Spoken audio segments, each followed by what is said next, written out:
ఈరోజు మీ ఇంటికి మీ ఎమ్మెల్యే కార్యక్రమంలో భాగంగా అనంతపురం అర్బన్ నియోజకవర్గంలో 22 డివిజన్ అశోక్ నగర్లో పర్యటించడం జరిగింది. దీనిలో భాగంగా ఇక్కడ గత ప్రభుత్వంలో ఏమీ చేయలేదని చెప్పేసి చెప్తా ఉన్నారు. మేము వచ్చిన 6 నెలల కాలంలోనే ఇంటింటికి పెన్షన్లు అయితే ఏమి, అలాగే రేషన్ అయితే ఏమి, ఎక్కడ ఏ లోటుపాట్లు లేకోకుండా సప్లై చేయడం జరుగుతుంది.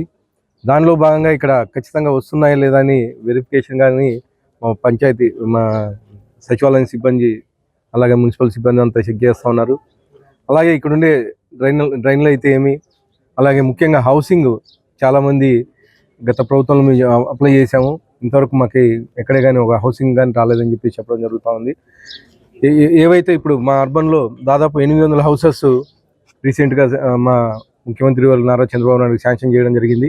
ఆ 800 హౌసెస్ కానీ ఇమీడియట్గా కట్టి గ్రౌండ్ అయ్యేటట్లుగా చర్యలు తీసుకుంటామని చెప్పడం జరుగుతుంది.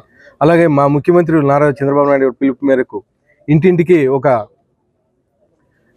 ఎంటర్ప్రైన్ తయారు చేయమని చెప్పేసి చెప్పడం జరిగింది. దానిలో భాగంగా 6 ఇండస్ట్రియల్ పాలసీస్ కానీ రిలీజ్ చేయడం జరిగింది. దానిలో భాగంగానే మేము ఇంట్లో ఎవరైతే చదువుకున్న వాళ్ళు ఉన్నారో వాళ్ళ ఏం చేస్తున్నారు అంటే వాళ్ళకి ఏమన్నా వాళ్ళు ఇండస్ట్రీస్ పెట్టే విధంగా ప్రోత్సహించడం కానీ జరుగుతుందని చెప్పేసి తెలియజేసి అవకాశం ఇచ్చిన అందరికీ ధన్యవాదాలు.